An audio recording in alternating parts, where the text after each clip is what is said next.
That's awesome. Thank you so much. So, kind of unique things. One of these, as a baseball fan, you don't see these things. Are you gonna need a seat? Huh? Do you need a seat? No, I'm fine. Okay. Good afternoon, Renegades fans. My name is Hunter Weissman, and we are at the Silver Unicorn Bookstore in Acton for the first ever book about baseball. It is currently past 1 o'clock, and the reading will start promptly in a couple of minutes. If you have any questions, feel free to comment below, and I will ask them when the reading is over. We will also be selling the movie and the book here as well. If you are unable to make it, and you would like a copy of the movie, you can go on our website now. There we go. All right.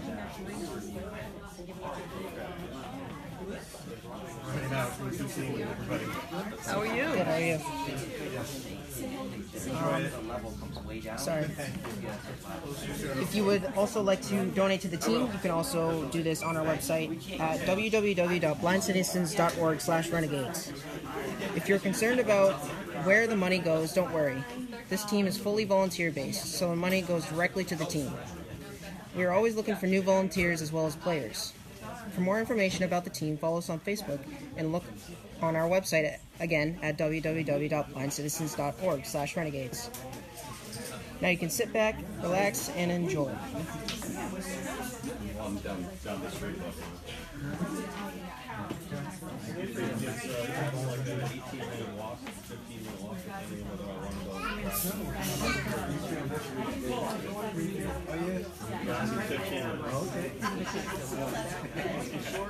Someone still has your address, Westford, on the website. Westford, I'm like, That's the fun too. Yeah, that's the best semi-purpose one. Yes, can you say it for my son? Thank you. Well, I thought he was shooting. Hey guy, how you doing? Oh yeah, he was going to do that. I thought he was going to do that.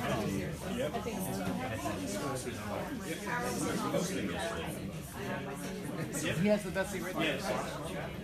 No, so I used to run and so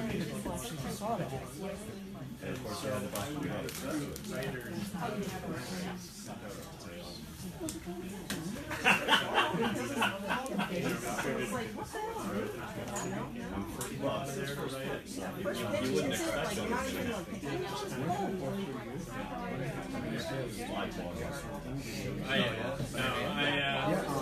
started like a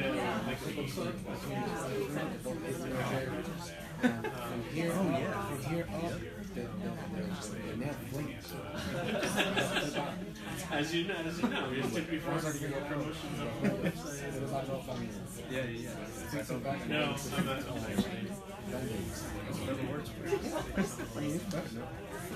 Now it's a show. Yeah, of course. Really something. Yeah, ran. Oh yeah, for the rest of things. Live. It's better than that. Last night, I went to the game with him. Okay. Oh yeah. What was that? Super quick game, right? I told Ed when it was like the third or fourth game, I said, "Oh, we're going to be out." You will see. And then 35 was gone. Yeah, they got through 6 innings.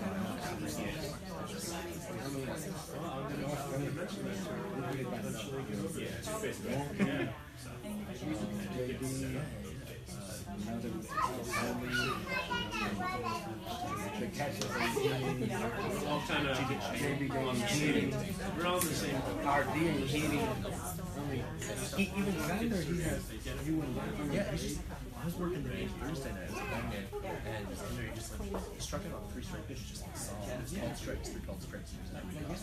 Yeah, he's taking on his strikes. Which is weird. He's so aggressive. It's not working out. It's on the first pitch. He went out for injury and then came back. Even better. And then, that's what I did. Hi, everybody. Welcome. My name's Paul. I own the store here. And so glad that you could all make it out for our event today. Not big on long introductions, so I will present David to you here, and he's going to do a reading from his book, and then after that he'll take any questions you may have, and be happy to sign books if you would like as well. And we have books here at the front, and there's a few up at by the door as well if we run out here. So I'll let David take it away.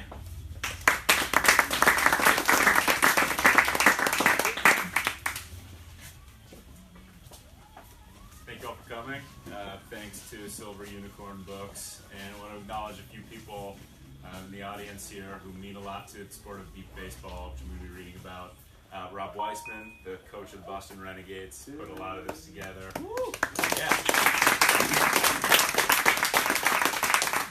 John Oliveira is the president of the Association of Blind Citizens Boston Renegades. He's not here. He made it out to an event last night, so I want to acknowledge him and many coaches and players and supporters who are here today. Thanks for coming. So I started writing about beep baseball in 2012, and I had seen a small item in Harper's Magazine that explained the rules.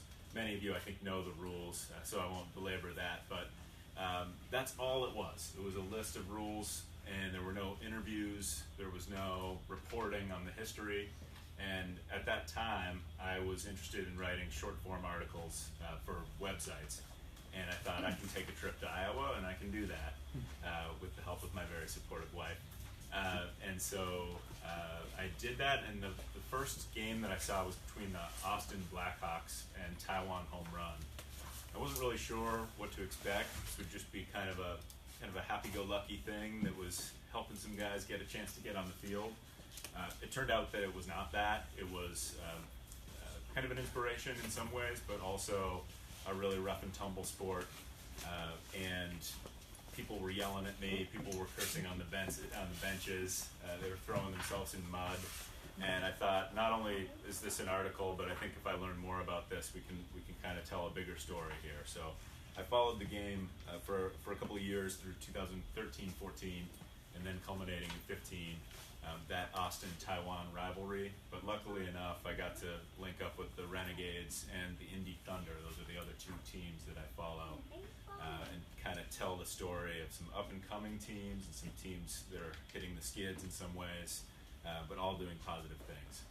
So I'd like to introduce you to one character in the book, a central character, Joe McCormick. Joe McCormick knows to the decimal place how much he weighs, 196.2 pounds. 8 years ago, as a senior at Malden Catholic, he weighed 180.0. That's back when he bought his tuxedo to go to the prom with his girlfriend, Ashley. And that's the night, at the prom, that Joe realized he was losing vision in his left eye, having already lost it in his right, that he might be headed toward complete blindness.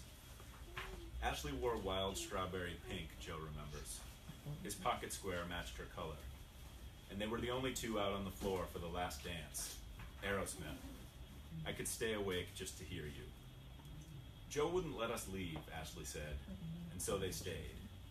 He danced like crazy, too, even though he wasn't supposed to exert himself. It had only been a few months since he'd found out about his Leber's hereditary optic neuropathy, a degenerative condition that affects an estimated 35,000 people worldwide and usually comes on during early adulthood. But prom night was a good night. They could do this. He could see her out the sides of his eyes. When Joe McCormick met Joey Rongway Buizan in 2011, he couldn't have expected the direction he was about to take.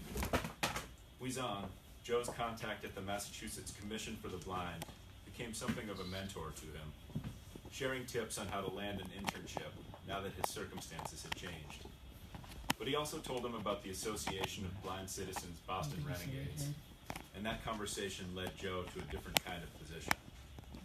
The Renegades play a sport called beep baseball, an adapted national pastime for the blind and visually impaired, and Buizan was one of their offensive stars. Joe listened politely, but pushed the game out of his mind for a while. Newly blind men and baseball don't usually mix. But when he found out that another player on the Renegades also had Leber's, Joe gave it a try. He put on the blindfold everyone wears and studied the game. In beep baseball, the pitcher and hitter are on the same team, and the hitter swings based on carefully practiced timing. After contact, 6 fielders on the other team attempt to smother the beeping baseball. And if they grab it before the batter reaches a 4-foot-tall buzzing base, which we have right here, they record the putout. If they don't, the batter scores. One catch, either first or third base can buzz, depending on the umpire's whim. That's the reason for Joey Buison's nickname, Wrong Way. He'd run to third when first was buzzing. When Joe started playing, he was similarly disoriented, thrown off by the backspin and the shrill beep of the ball. But he worked on his game hard, damn hard, he says. And now he can anticipate when the beep ball is coming to him at first base, its trajectory and speed.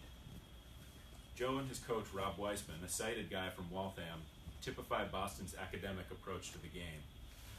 In his planning, Weissman relies on 12 years of scouting reports. I think it's 15 now. Some measured the direction and velocity of batted balls over the years. Others simply relay observations like, fat guy can't run.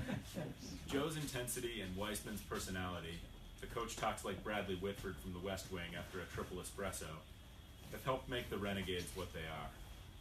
They're a team that can compete with anyone, but they can also be tense. During 2013's World Series, a gathering of 20 teams from the US and Taiwan, the Renegades had an elimination game against the Extreme, a team representing the Rehab Hospital of Indiana. Joe got overexcited, made some quick outs at the plate, overran a ball in the field. The Gades fell behind 10-2 in the first 2 innings. It was 90 degrees and the beep ball's battery suffers in the humidity, so the sound was hard to locate. There was a delay for a passing 18-wheeler, which threw off the players, a delay for an ambulance. But the Renegades fought back to make the score 10-7 in the last inning. Joe came up. Down to his last cut, he crushed one to left and sprinted toward first. That's his favorite feeling in the game, when he can stop moving with caution and fly toward the chest-high bag. He goes at it 150%, his mom told me. Sometimes, she said, she wishes he wouldn't. This is the first time I can run and truly tackle something, Joe said once. Free is the word. Joe reached base after his shot, but something was wrong. A beep baseball tournament usually sounds like a parade of British police cars, but things were quiet. I knew once I'd hit it that there was a very good chance I'd knock the beep out of the ball, Joe said. That sounds like a little bit of a curse there, but what he means is that he'd actually broken the ball, and so his run was nullified. By rule, Joe had a new count. He worked it full again, and on the payoff pitch, he said, "Coach," to tell Weissman, who also catches for the team, that he was ready. Weissman said, "Set," to tell Ron Cochran, the pitcher, to throw, and Cochran said, "Ready, pitch." When Joe heard the ch in pitch, he took his cut. That's his precise cue. And the timing seemed perfect, but Joe swung through it anyway, striking out for only the 4th time in his 29 World Series at-bats. The Renegades were eliminated. Joe yelled and spiked his batting gloves, but that's the only time he let himself get down, those few seconds. He blew up, but then he moved on. Same was true when he found out that his blindness wasn't going to fade. The only time I was really upset about it was the night I was diagnosed, he said. After that, I thought, this is what I have to do. So that introduces you to one of the main Renegades who's still playing for the team. I think the 2nd highest batting average on the team right now, after Christian came in and knocked him away. And Joe, really, really excellent guy, graduated Harvard, I think on time. I don't think he even took any time off after he found out in his senior year that he was going blind, a computer science degree. Really an excellent guy to know. I want to give you a chance to hear this ball in case you haven't. So this is one of the Renegades' kind of dead balls a little bit. That's a pretty good This one. is a good one. Yeah. So when I did a reading in November, I had my personal ball, and I thought it was going to be this nice moment, dramatic moment for the audience, and it went,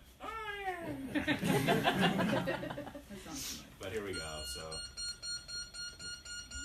So this will start at the very beginning at 9 o'clock in the morning on the first day of the World Series. 9 of these get going on 9 separate fields. And for me, it's now the sound of baseball. And it is this beautiful thing. And so the pitcher will start it, and he'll kind of speak the batter is about where that post is, right? and will say, set, ready, ball, and deliver it. And it's really something to behold when they kind of get on a roll. High-level pitchers and high-level hitters, they may hit 8 in a row. They may get on this huge run.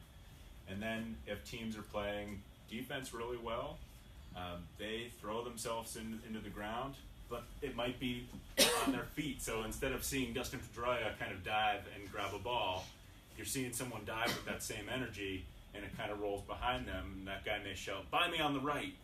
And then someone else comes in and kind of overruns it, says, "It's beyond, it's past me." At the same time, you're seeing a guy legally blind with a blindfold just run like crazy for this. Maybe miss it, maybe try to kick it. Some people run like this, kind of with their arms out. That's what I did yesterday when I got a chance to do this for the first time. I'm quite bruised.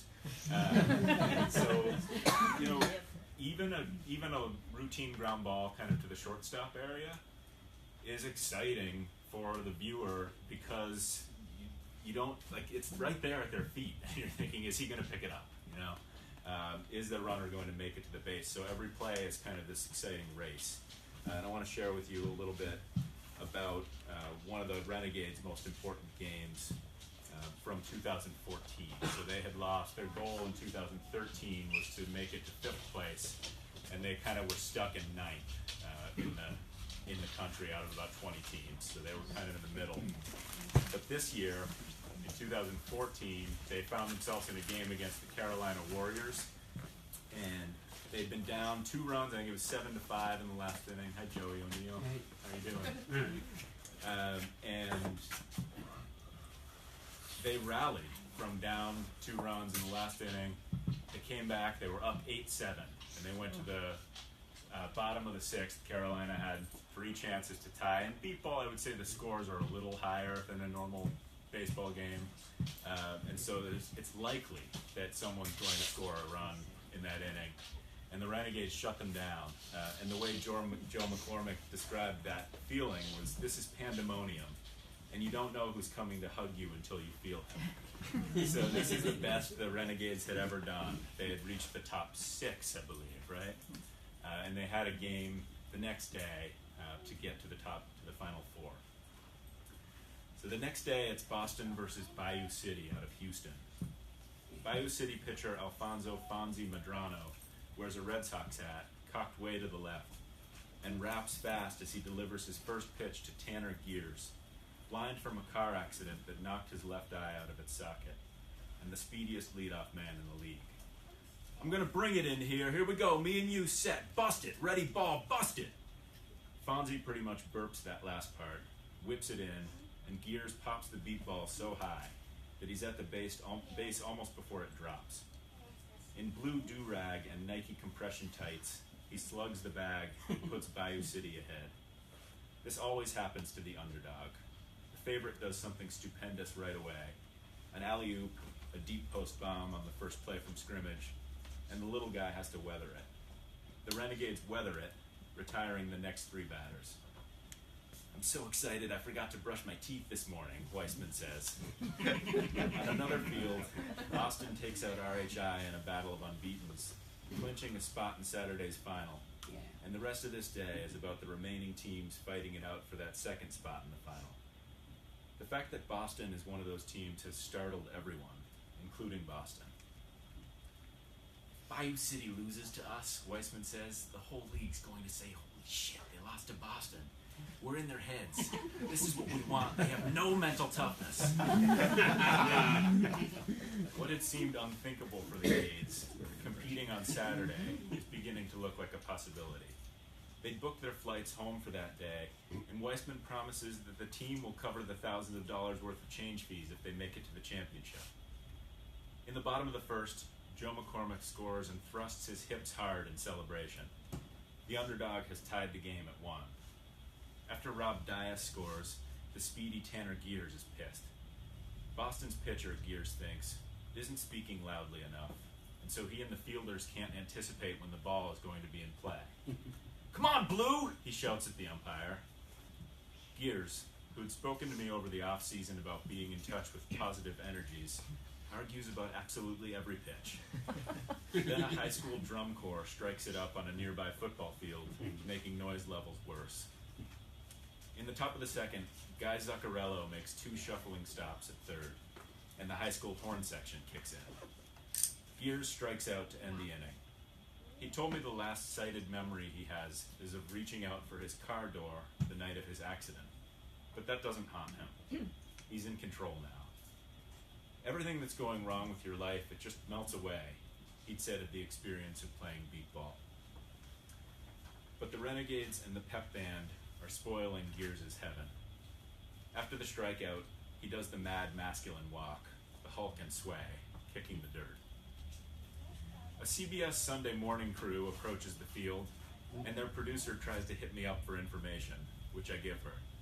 She tells me the game is so inspiring, and I dislike this the way fans of indie bands dislike yuppies who think that one song's catchy. Also, I'm just a simple guy trying to write a low-profile book, and she's got the whole of the Columbia Broadcasting System at her disposal. Millions of people are going to see her segment about Beep, including Charles Osgood. I consider briefly how tiny a speck I am, how fragile my scoop. I picture the self-satisfaction of the average CBS Sunday morning viewer eating his eggs Florentine, and I mutter to myself that the television-watching bourgeoisie, pronounced wrong even in my daydreams, is nothing but a corpulent slug slouching toward the shopping mall. All the while I wonder with butterflies in my bitter, excited heart whether CBS might interview me. Camera's rolling, Dino Vasile scores, and that takes some of my edge off. Joe McCormick, unstoppable in this tournament, scores again and makes hip-thrusting love to the atmosphere. 4-1. How much fun is this? Weissman asks. Guy Zuccarello, whose slimness and aw shucks grin make him seem like Captain America before the serum, scores on a 3-bounce single through the left side, and the Heat are in disarray. Gears pipes up again, and a Boston coach, these guys are like code breakers with their lingo, calls Zuccarello's modest smash a lowercase bomb with double stars. I still don't know what that means. Okay. The coach draws a diagram on one of the team's many clipboards. When you're a guy with a run-of-the-mill job and a big Massachusetts mortgage, having your very own terminology makes you feel like a member of a special group. So when Guy delivers a double star to the Bermuda Triangle of the Bayou City D, Rob Weissman and his guys can talk themselves into a secret clubhouse. In that clubhouse, they're sticklers for the rules too, like Poindexters at recess. So when Fonzie gets a new beat ball, puts it on the ground and flattens it with his knee, the Boston coaches, thinking he might be doctoring the ball, yell out in unison, "Whoa, whoa!" and take 3 steps toward the field. The central question arises: is taking this game way too seriously the best way to make it worthwhile for the players? I'm not always sure. If you treat things with the perspective they probably deserve, e.g., beat baseball's not that big a deal in the grand scheme, you'll end up kind of blue. Interests can wane in importance. This has happened to me with the Red Sox. But Rob Weissman's not blue, and his sense of purpose puts me at a sports philosophy crossroads. Maybe caring too much about ostensibly trivial things is actually the path to happiness. So as I watched Bayou City versus Boston, as I missed my wife and daughter on this 92-degree Minnesota day, I thought about a way to treat things like they matter a lot without treating them with obscene zeal. Beat baseball does matter. It has to. I desperately want Boston to win, and it matters. But we have to set an upper limit on our straining. Meanwhile, Rob Weissman, that zealous man, contemplates patching a member of Bayou City. So I have to stop here and explain what patching is. So in beat ball, all the players are legally blind, and they wear blindfolds to make sure that people with some limited sight are going to be equal to those who are totals, as it's called.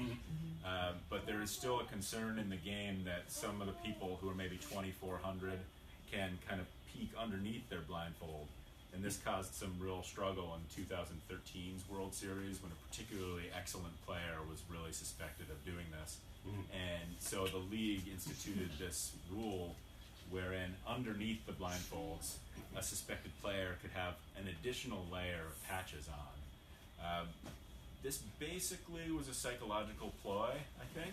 So teams would say, we don't like the way this guy's playing right now, he's too good, let's patch him. So this comes up here in this section. Should he go nuclear, Rob Weissman asks his team, and patch an opposing player? And in that moment, the coaches who've made beat baseball their summer vacation and their winter pastime, who've given it their all-season mental focus, step back from the brink. And they decide to pursue the championship of beat baseball fervently, but without accusing other blind men of unfair play. Zuccarello collects a ground ball at third. "We got 2. How many do we need?" he says. "1, his team responds. Boston's halfway to victory.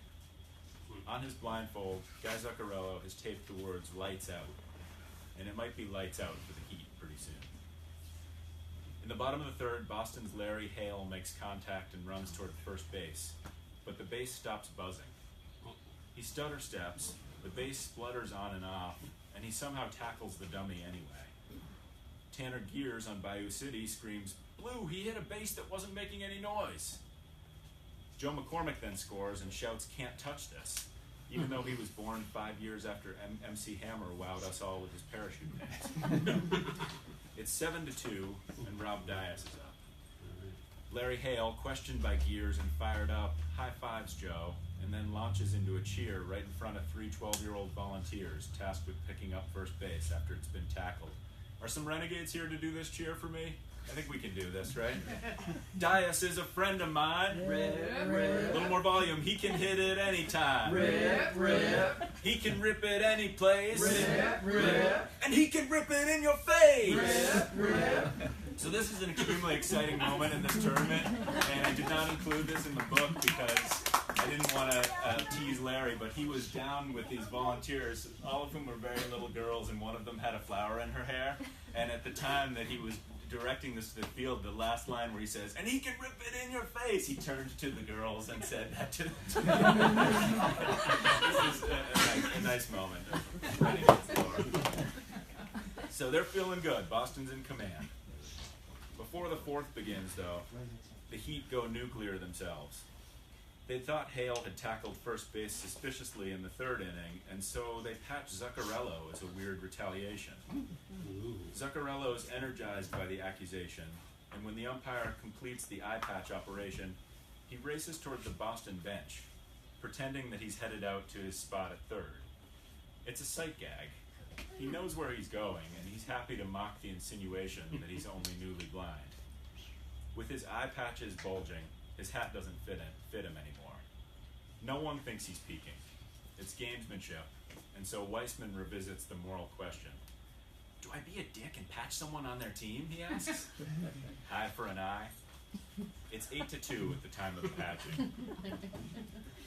Gears pops one toward Guy, and Guy can't handle his speed. 8-3. A ball bounces off Rob Dias' head and left. 8-4. Bayou City tries to insert Seth Bam Bam Clark into the game, and the Boston coaches, angered by the patching, go ballistic. They say he can't come in until the next inning because he'd just been taken out. An official, speaking with the terrible authority of a cafeteria lunch lady, tells Boston that Bam Bam has been out long enough and can re-enter. "I know when he came out of the game," she says. "You do not," Ron Cochran yells. Bam Bam, who's 6'4" and prison guard strong, ultimately gets led into the game and scores. At the base, he yelps and gives some kind of up yours with his arms, which leads a Boston coach to ask, "Why would you gesture at a bunch of blind guys?" Between innings, Weissman peps his team. "One of the top seeds is trying to play mental games with an 8 seed. Are you effing kidding me?" Back to live action. Hale lines one up the middle, missing Cochran by an inch, and scores. He shouts, "Where's my bench? Where's my bench?"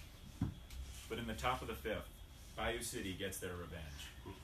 After they played 3 straight, Bam Bam comes back up with his chance to tie the game at 9. He crushes one down the left field line and tackles the base before Zuccarello, who's been ineffective since his patching, can regroup. "Who that?" Bam Bam shouts. "That's Bam Bam, baby!" Joe Mack makes a beautiful circling play at first to stop the bleeding. But then Zuccarello gets tested again by the next hitter. He can't pick up the beep in time, and Boston's fallen behind. Sometimes it's hard to know what the issue is. Guy had told me in the off-season about the challenge of playing D. Is it mental? Is it that we're playing tight? We just have to ferret it out a little bit more and talk to people to find out the story. While Zuccarello had been a fluid Spider-Man early in the game, he now looks like Spider-Man's self-conscious cousin, Lance. The patching has made it so, and Weissman shifts the defense for the right-handed hitting Gears, bringing McCormick over from first to bolster Zuccarello. Joe makes a play on the lightning-shoed Gears, but it's a second too late. Then the next batter smacks one to the spot McCormick had vacated, and Bayou City has put a 7 spot on Boston. What a game, baby, what a game, Weissman says. Frankly, I'm surprised he's so positive after the collapse of his defense, but it will become clear minutes later that he believes the Gades are still ahead. Somehow, the most attentive guy in the league, the guy who's got his pencil perched over a score sheet at all times, has mentally blocked out 3 of Bayou City's runs. It's a lapse in concentration that actually makes me happy. Maybe he was just enjoying the sport and this great game. In the top of the 6th, with Boston down 2 and unable to afford a bigger deficit, Guy Zuccarello gets his lights-out mojo back. Mm-hmm. He retires Bam Bam and another player just as Weissman gets the shock of his week. I thought we were up 10-9, he says. Shit. He paces in front of the bench with his hand on his chest. In his mind, he'd been only outs from victory, and now his guys had to rally to catch up. You guys wanted a chance at a big team, and you're playing a great game, Weissman says, regrouping. I promise it'll feel damn good if we pull this off. Joe McCormick, one of Boston's best hitters, is the perfect man to start the rally, but he gets down in the count. In the 2013 game against RHI, he'd struck out after a 10-pitch at bat, ending the Renegades' chances. But this time he calls timeout for a garbage truck to pass and pokes a grounder to the left side. The third baseman bobbles the ball, Joe scores, and he slams his thighs with his fists. He's 4 for 5 in the game, hitting .600 for the series. And suddenly the calculus has changed. Down 2 runs, things look like a long shot. Down 1, and with 3 chances to tie, Boston's drunk with the tension and sentimentality and inevitability. It's going to happen. This is a moment to think about the pain and the hope, how they've come so far since 2002, when they could barely scrape together the money for jerseys. How Boston baseball wins, eventually. Up at bat, I want you to think Watertown, Mass., a coach says to Rob Dias. That means think renegade calm. Act like you're at practice. Dias grounds out. He apologizes to his bench, and Zuccarello comes up. He waits, brandishing his 30-ounce Easton. He calls it greenie. I grew up with a strong love of baseball, he told me once. My dad was a Red Sox fan, and around the 4th grade I got obsessed. So I was just old enough to get really into it for 1986. I remember feeling like my heart was ripped out. It was unbelievable. Guy strikes out on 4 pitches. 2 down. Weissman hugs rookie Joe Yee before leading him to the plate. He's almost nuzzling his neck as he gives him advice.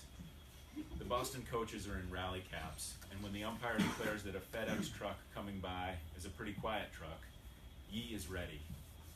But he's only hitting .250 for the series. Have they drilled him well enough? Is he mentally prepared? Joe McCormick and Larry Hale can't sit. Bam Bam and Gears can't stay still in the field. The whole league has gravitated to this ending. Because of all the rules disputes and high scoring, Boston versus Bayou City has outlasted all the other games. And the Rehab Hospital for Indiana Extreme can't believe the score. The Colorado Storm can't believe the score. Joe Yee cocks his ankle back to get into his stance. Coach, he says. Weissman is ready behind the plate and says, set. Tanner Gears can hear it all this time when Ron Cochran shouts, ready, ball! And Yee smacks it toward third, toward Blake Boudreau, who's made 7 putouts in the game. Yee races toward first, his team leaning with him, and I run down the line toward the ecstatic relief of a tied baseball game. But Boudreau finds the ball quickly, grabs it, shouts, up! Yee slows down, touches the first base bag, and waits, face poised, for that excruciating second during which the whole team hopes against hope that some technicality will reverse what's just happened. but nothing doing. He gets the coordinates for the bench from a coach and slow walks back. It's all over. McCormick takes off his hat and swings it against the tent dugout pole. He sits on the ground at the end of the bench, hands over his mouth. I hit 700 today, he says. Not enough. Dino Vasile unties his cane from its spot in the rafters of the tent dugout. Larry Hale stands peering out toward right field with his hands on his hips. A coach packs a duffel. After a few minutes of grieving, Weissman gets his guys on the bench. We put the scare of death into them, he says, so they started relying on stupid shit. We played well. And then, much more quietly, we played well. The Bayou City Heat pour their water cooler out on Blake Boudreau, and they're off to the Final Four. Boston coach Justin Mangiorides congratulates Weissman on his calmest World Series and tells the players, the other teams aren't getting much better. We get better. It's classic New England, the wait till next year sentiment that defined Boston's sports character from 1918 until 2004. And though he's right, and the Renegades are moving on up, that's not much consolation to Joe Mack, or Joe Yee, or Joe Q, or Guy Zuccarello, who has patch imprints on his eyes as red as a punch to the nose. Thank you very much for coming and listening.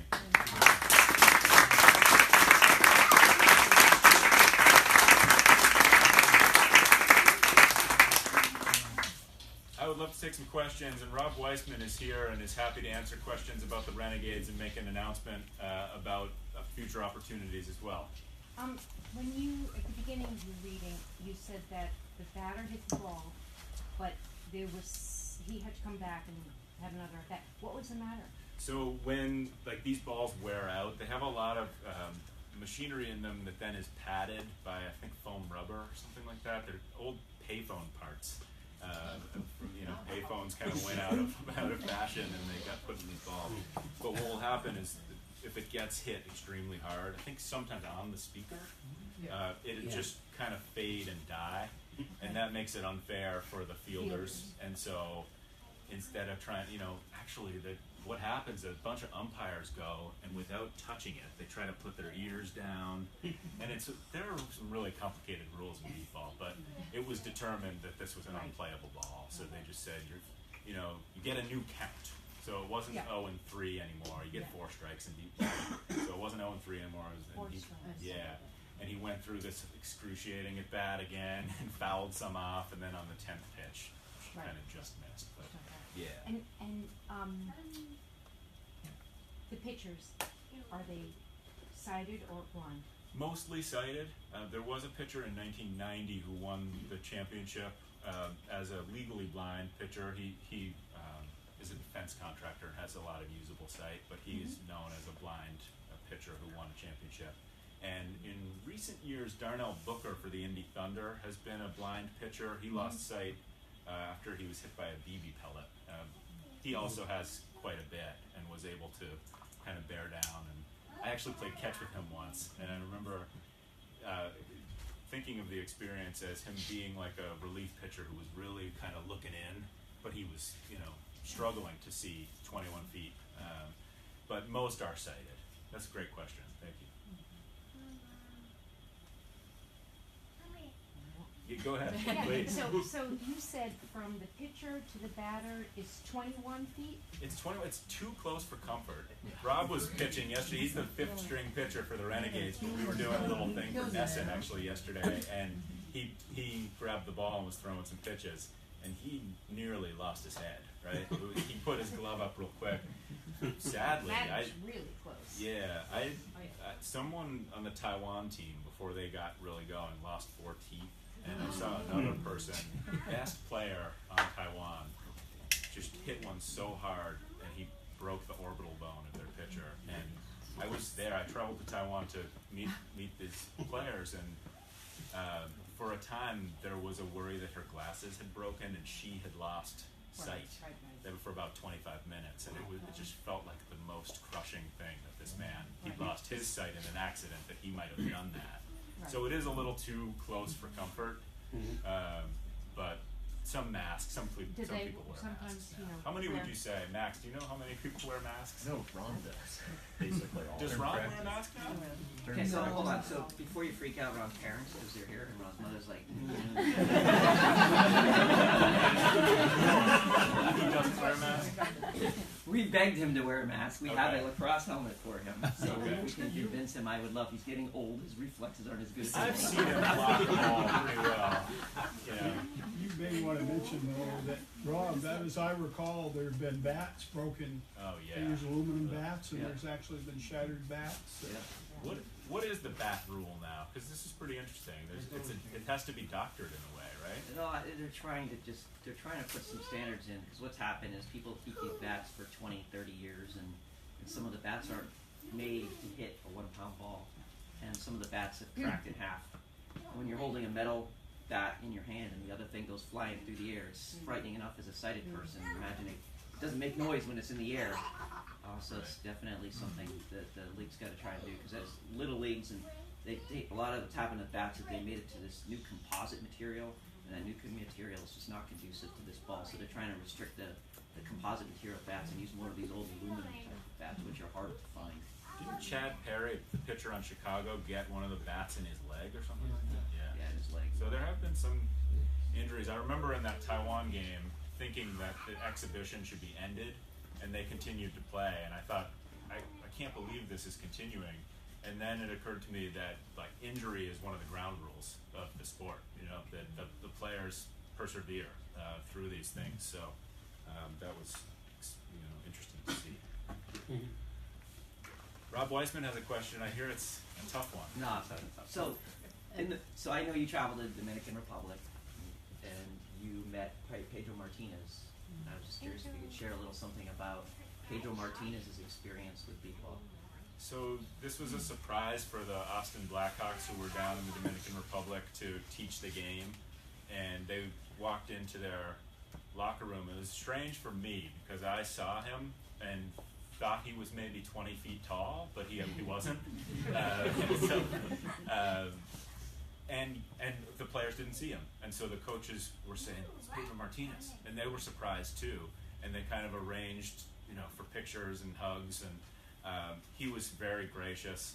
I love Pedro Martinez, my favorite person, and so I kind of went up with my notebook and I said, what do you think beatball means for your country? And he said a really wonderful thing. And in the book, I give him a little grief for kind of saying the thing that people might say about beatball, that it's an inspiration and so on. But what he said is that in the Dominican Republic, it could be important socially, for people to have opportunities not only for exercise and sports, but for kind of networking abilities, and to kind of, as PR, to let people know, hey, there's thousands and thousands of people with visual impairments in this country.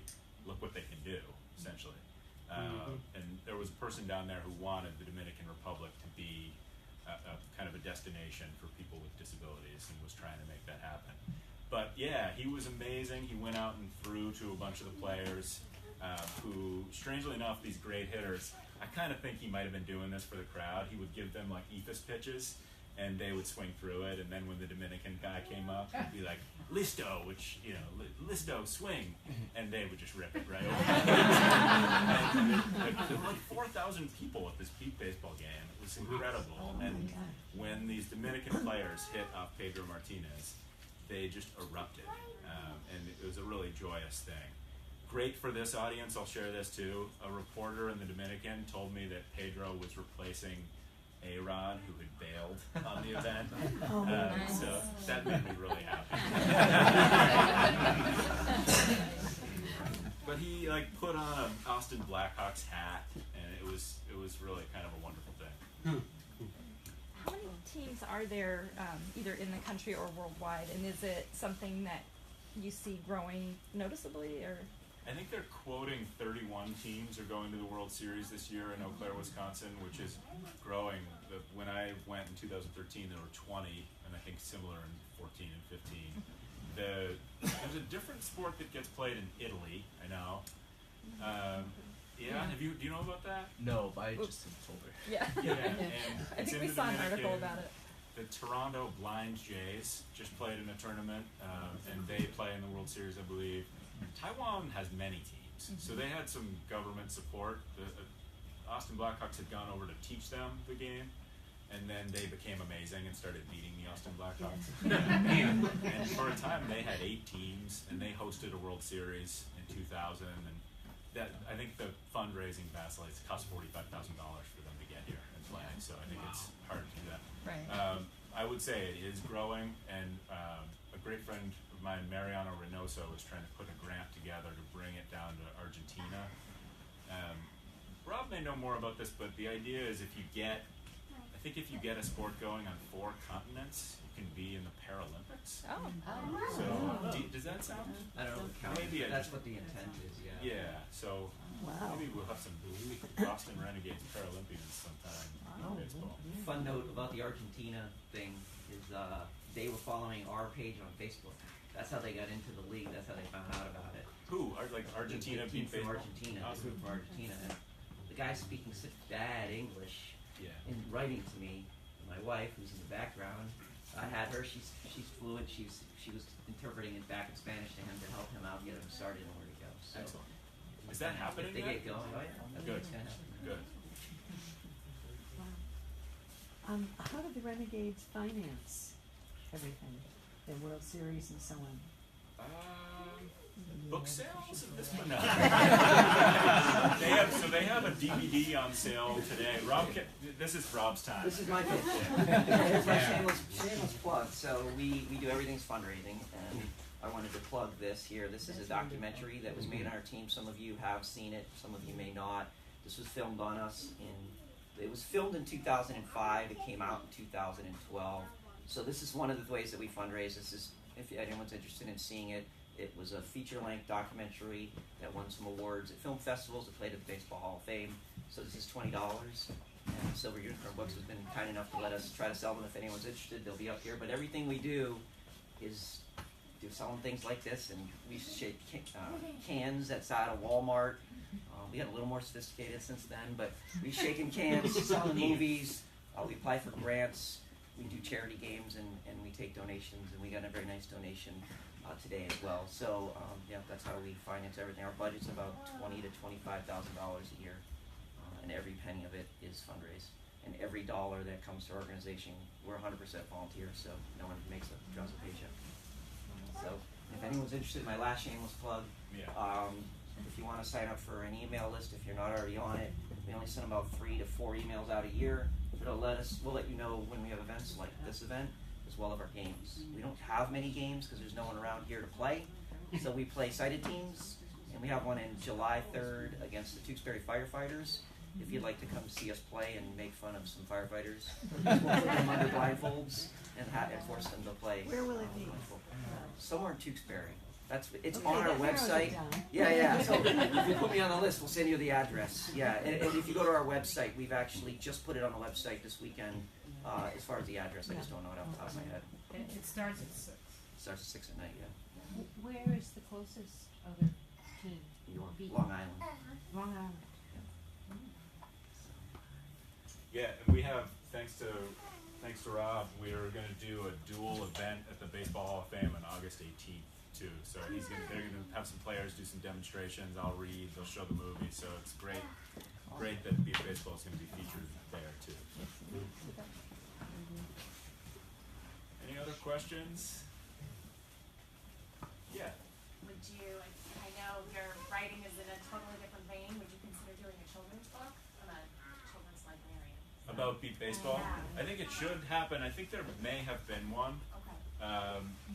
Yeah, my children's book ideas right now are really surreal and strange. I would probably have some energy for a Beat Baseball one. Yeah, that is a great idea. I want to look and see if there is one. For some reason in the back of my mind, I think there may have been. That's a great question. Yeah. And there's one person came up to me yesterday at the reading and said, I'm going to write a screenplay of this. And there's been the documentary. There's another documentary in the works about the Indy Thunder, and there've been some segments on ESPN, kind of longer form. But yeah, this woman was saying, let's do fiction. I'm all for it. So Babe Ruth is mentioned in the book. Can you explain how he is a little involved in beat baseball? Yeah, so one of the greatest things that I found with the help of Kevin Barrett, who's the NBBA historian, was that Babe Ruth had been involved in the very, very kind of beginnings, the seeds of the game. So in 1948, I believe is the year, he was long retired, but he had he was doing publicity in the Midwest for something, maybe a book, and he had throat cancer, so he was having like a really terrible time that week or month or whatever, and so he canceled all of his media appearances, except there was a fan of his named John Ross, who was an 11-year-old boy who had recently lost sight through some eye diseases he had, but then he'd also had an injury where he crashed into a rose bush and injured his eye that way. And so Babe Ruth did have an interview with John Ross, and it was written up in the Minneapolis Tribune. And so John Ross asked him, "Hey, what would you rather do, pitch or play the outfield?" And Babe Ruth said, "I'd rather be out there every day, Johnny. Does that tell you anything?" And John Ross later became a journalist and wrote a book about his experiences, and I think that exchange that he had kind of inspired him to keep going. You know, he tried to open a bar. He was a blind water skier, and then as the 60s and 70s got going, he was given this ball, and some people say, "Hey, what can you do with this?" And he came up with these rules in the 70s, and then started the National Beat Baseball Association through his Braille newsletter. He put out a call through the newsletter and said, "Come meet in Chicago," and some 12 people did. And then they went back to their cities and started teams, and they played a World Series that year, and it's been annual ever since. So it's a beautiful thing that Babe Ruth is involved in, at least in some small way, with beat baseball. And yeah, thank you very much for that question. Thank you all for coming. I'm available if you need some help.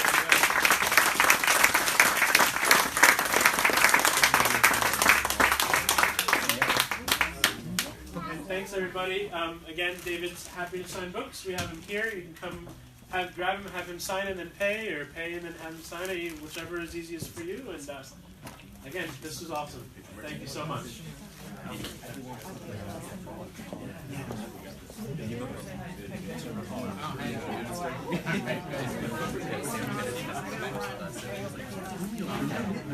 We'll talk.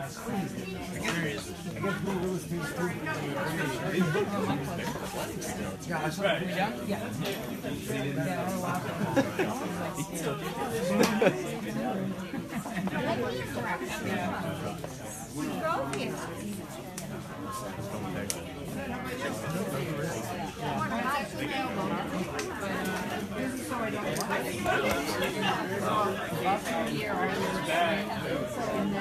Just give me a second. Nice to see you. Nice to see you too. I want a hug. So, thanks Renegades for tuning in, and we will see you in Tewksbury.